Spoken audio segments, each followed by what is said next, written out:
Watch this bit. This is good. Hello and welcome to another video, and today I'm looking at something which is very nice indeed. This is the C64 Mini, which came out in 2018, sort of around the spring of 2018, but we don't want to give you that because we're giving you...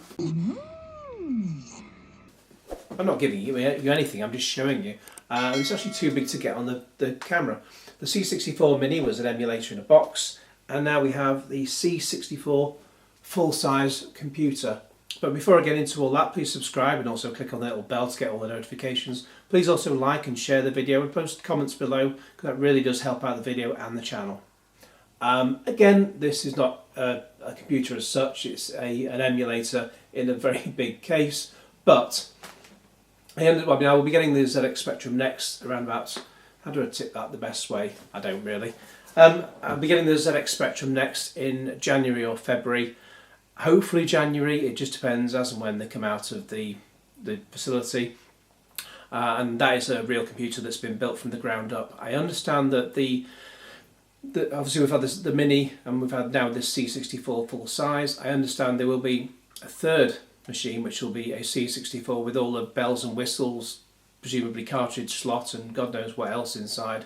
It'll be very interesting to see that one come out as well. Okay, so this machine has come to me a little bit later than expected. It came out in the UK on December the 12th and came to me just around about Christmas time, but it has sort of enabled me to sort of see a few of the other issues, a few of the issues that have been happening on the forums, such as the C64 Facebook group.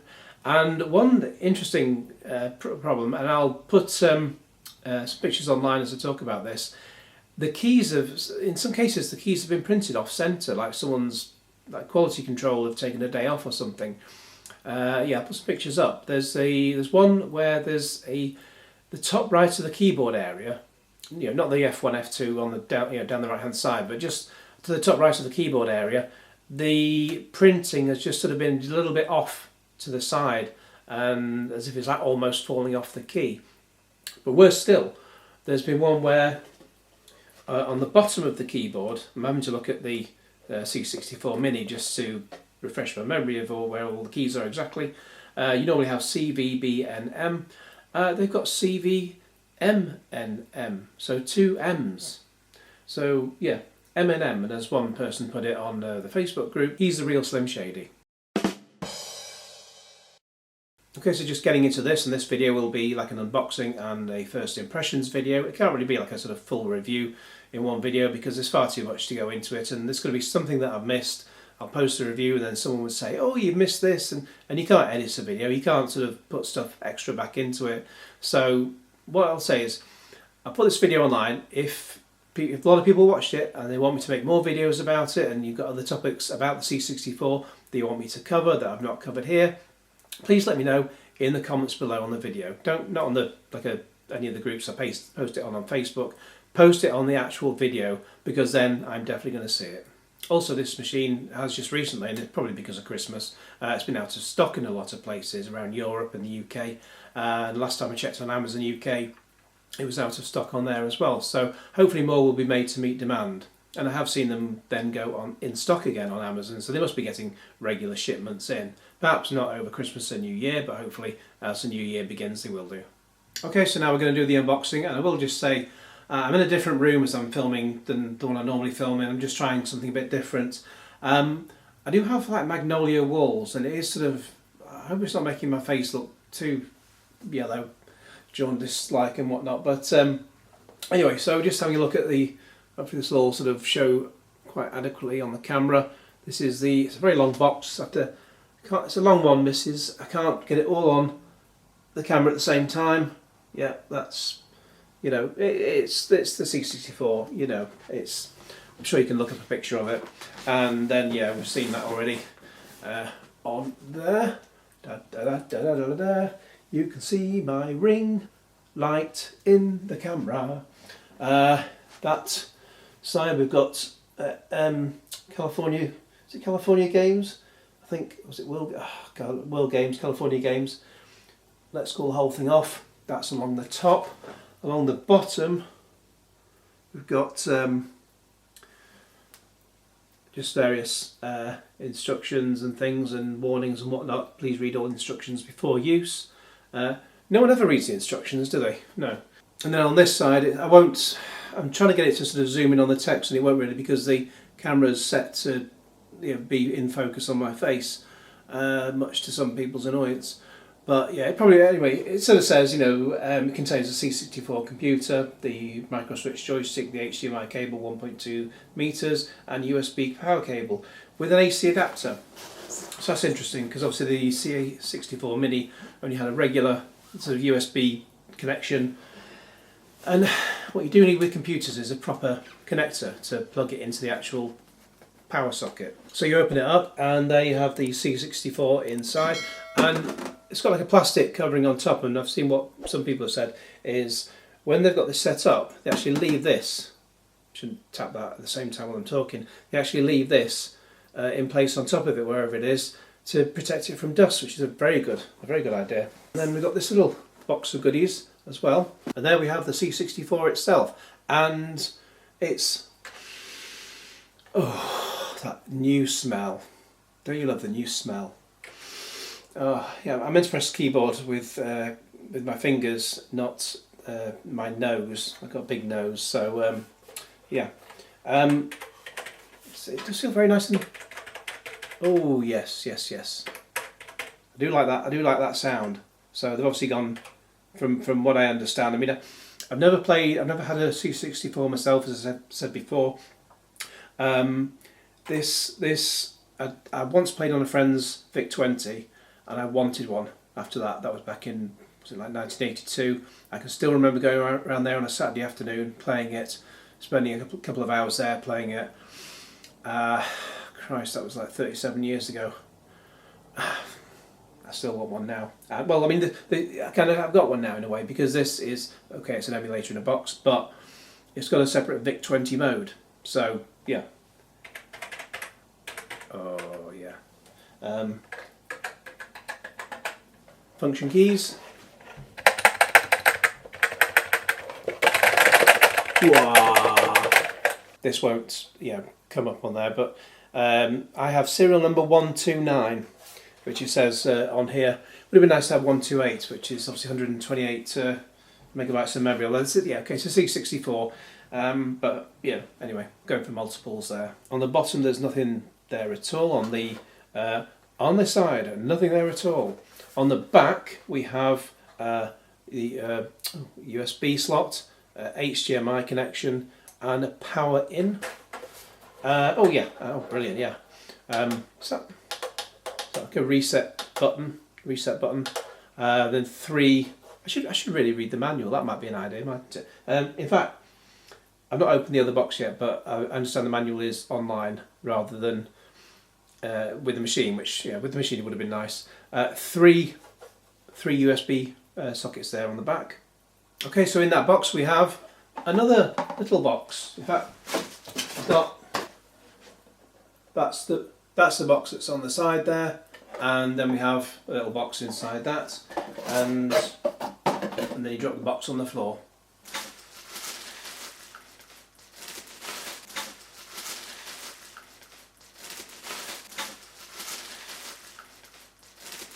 The box has some little baggies, which is the HDMI lead there, and like a whole little bag of things. I did have, we've got the USB cable there, that's separate, and then we've got, it's not a plug socket per se kind of thing, but you've got the next best thing in a way, in fact probably a better thing, because it's one of these things where there's lots of little sort of bits and pieces that you can put together, so wherever you are you can fit it together and then this will work. So yeah, you have that there, you plug in the USB in the top there, and then slot that in. Take the USB cable, put it in there. I got that in first time. Normal USB sort of cables, they only go one way, so you've got a 50-50 chance of getting it right first time, but I always get it wrong. So it's like a 100% chance of getting it wrong.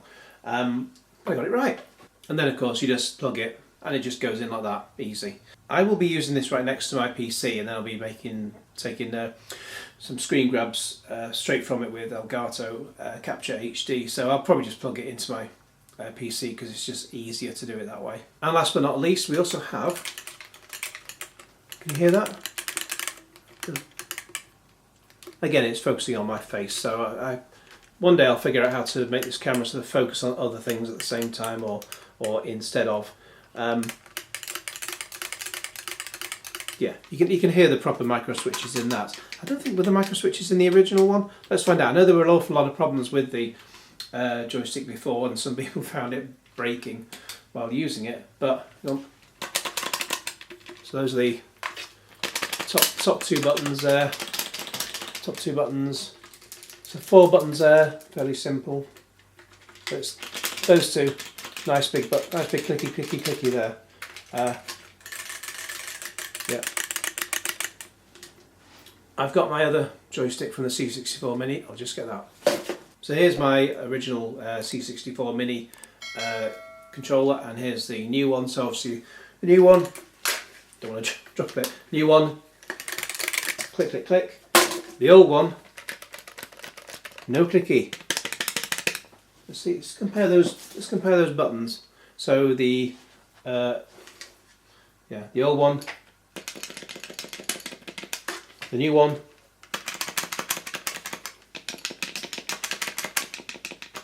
Yeah, the new one certainly sounds better. So now we'll plug the machine in and have a look at what it actually does. Okay, so we've got the unit plugged in now, and this obviously starts off with a basic sort of menu where you can just select the language. Then you get a choice of selecting either 50 Hz or 60 Hz. Okay, I'm in the UK, so that's outside North America. I still went with the 60 Hz option because I'm recording this through Elgato HD at 60 Hz, so it makes sense to do that. Then when you get to this next screen, you either select the carousel option to be the sort of the main starting point for the game, for the unit, or the classic mode where you just boot into Commodore 64 Basic. So I went into the carousel mode because it's kind of easier just to negotiate. I'm used to it with the C64 Mini.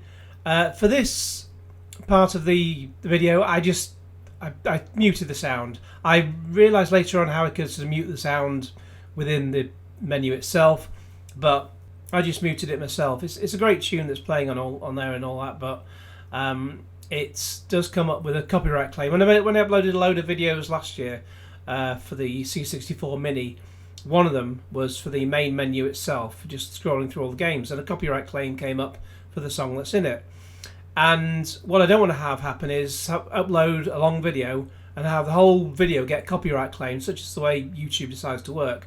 Have the whole video copyright claimed just for like one tiny little piece of audio. So there we go. Now of course we're in C64 Basic here, and there I am with my basic skills, not being able to type in the first place, and then still getting used to the keyboard, and then printing 10 dummies ace, 20 go to 10, and that's exactly the kind of thing I used to do on computers in WH Smiths in the 80s. It's what you do. And I tried the program, and then I just deleted it by you just do new and you just delete it. Thank God that doesn't happen in Windows 10. Can you imagine typing new and then finding your whole C drive is wiped? Blimey. Even doing exit didn't get that sorted out. So of course then I tried press play on tape. Well, I've not got a tape, and I don't know. You can't connect a tape to this unless there's a way to do it through USB. So I went back to the main menu. There's a number of different options for how the games look, whether it's pixel perfect, 4:3 European, North American. I just went for the standard mode that it comes with. I'm not going to mess about with that. Then I also tested out the VIC20 mode.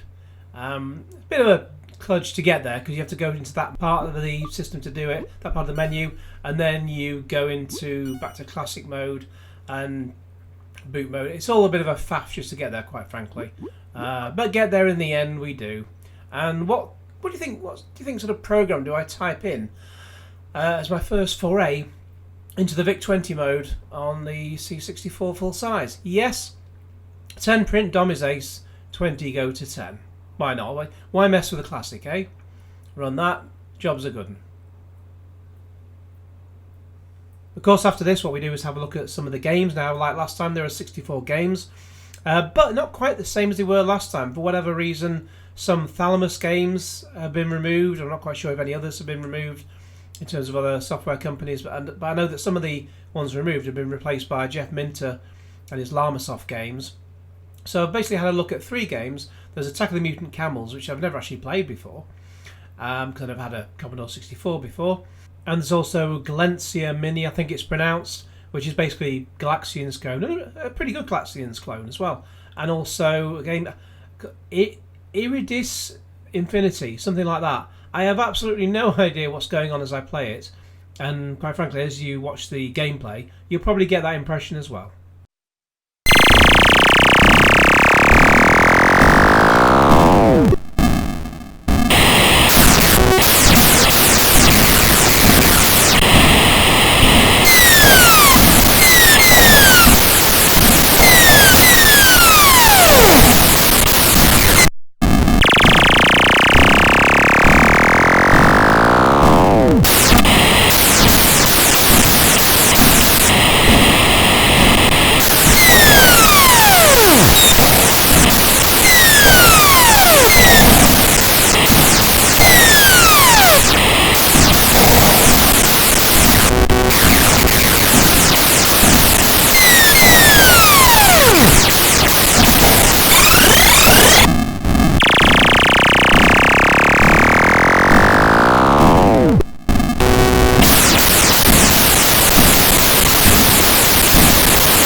Now at this point what I wanted to try and do was put some games onto a USB stick and then just plug it into the side or even into the back. I tried both methods and run the games from there.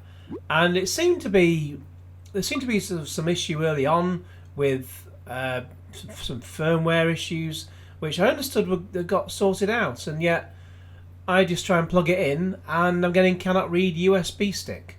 Now what I understand part of the problem is that, or maybe the whole problem, is that you need to have a USB stick that is no more than 32 gigabytes in size, because only with a stick that big you can then format it with FAT32, which is what it needs. I go to try and format it. My stick is 512 gigabytes, so it's much bigger. I mean, you're going to fit all the Commodore 64 games on that with much room to spare. But yeah, I go to try and format the thing, and it just comes up with exFAT and NTFS, and absolutely neither of those are the answer. Then what I also learned the possibility is to try and partition the USB drive using disk management in Windows. I'm using Windows 10, but when I got to that screen, I tried to do the right click on it, and there's supposed to be an option for shrink volume, and it's not letting me shrink the volume. I'm not quite sure. There was an option to delete volume, but I certainly wasn't going to click on that because I didn't want to start screwing anything up when especially when I don't really know what I'm doing in that respect. Because as this went on, I tried to sort it out for a fair while, but the options coming up just weren't working for me whatsoever. An option came up to go into Commodore Basic, where you try and you put the things on the USB stick and you try and click load. It's an option I found online. Of course, I typed in loaf first of all, which didn't really help whatsoever. Again, still getting used to the keyboard. But when I pressed the option, it just didn't work for me at all. I understood like switching off and with the stick in it and then switching it back on, and then it should work. Now apparently that works with the C64 Mini. I don't know whether that's because the C64 Mini Basic option comes up as one of the carousel games, so to speak, and here you have to boot into the classic mode. So whether that's having an effect on me getting it working, I don't know. However, like I've said, I could have spent a ton more time trying to get this working, but I'm not an expert on this, and I don't think the average person will be an expert on it either. Also, I didn't feel too comfortable going into Windows Disk Management too deeply. I get a bit antsy when I start sticking USB sticks in and trying to format them, because it has to be done from time to time. I always have a horrible feeling I'm going to format it. I'll double check, I'll check and double check and triple check. I'll end up formatting the C drive or something stupid like that. Either I think I need to get a 32 gigabyte USB stick, if you can still get those, because even like the 64 or 128, just only a few quid. So I just don't think they make the 32 gigs anymore. But the other option is if someone can just figure out a way to make this work.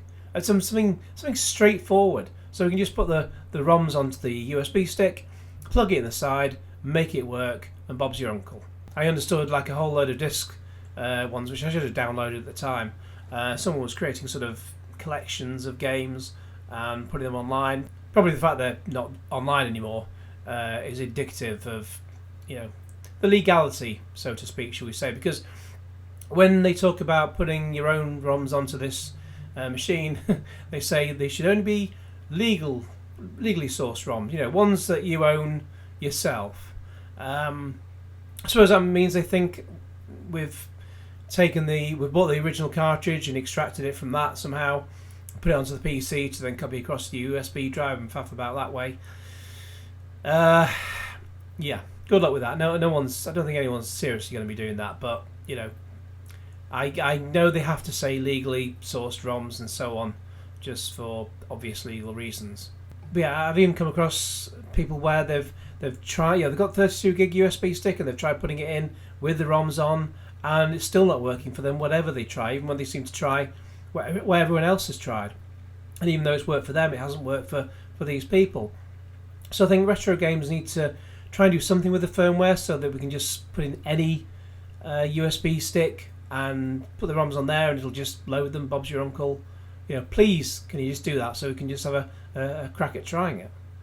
Also, I understand that, as I said earlier, that This machine, I've not opened it up still. I don't really want to open it up because it won't go back together, I'm quite sure of that. But I understand it's just an emulator of the machine rather than all the usual innards itself. I know what people are driving at when they say that it should be the full original thing, etc. But I think the average person is just going to want something that emulates in a way the experience they had in the 80s, or perhaps even that they missed out in the 80s like I did. So as long as it works in terms of doing what it's meant to do, which it does, then that should be fine. And of course, in addition to the C64, you've also got the VIC20 mode, which I also missed out on back in the day. Okay, so even though I've not cracked this business of loading ROMs into the machine, I don't think it's a bad place to leave the video there, because a lot of other people will be in the same boat, you know, and perhaps if someone can come up with a foolproof solution to make it work, then I'll try it out, make another video, and go from there. And if you have any other ideas for any topics for videos for around the C64, please post a comment in the comments below. You know, not if you post it on like one of the Facebook groups I posted in, I might not see it. So please post it in the actual video comments, then I'll definitely see it and check back and get back to you. Just one last little thing here. You can power it up from the plug socket, as I said before. Also, you can just basically charge it from a USB. You know, like the C64 Mini. Plug it in. You plug it into a USB slot on your PC if you've got the spare room. I mean, I've got USB ports all over the place. I've got USB ports coming out the monitor for some reason. They're not fully, like powerful like you get out the plug socket, but you don't always need it for something like this. And in fact, I use the USB socket that's coming out of my Yamaha amplifier. Quite why that's got one, I've no idea, but it is very handy sometimes. And I even use it to charge my Pebble watch. It's a bizarre placement on the front of the Yamaha amp, but it's bloody useful when I need it. Okay, in the meantime, thanks very much for watching. Please like this video and share it with your friends, and subscribe if you haven't already, and click on the little bell to get all the notifications, and cue Genesis.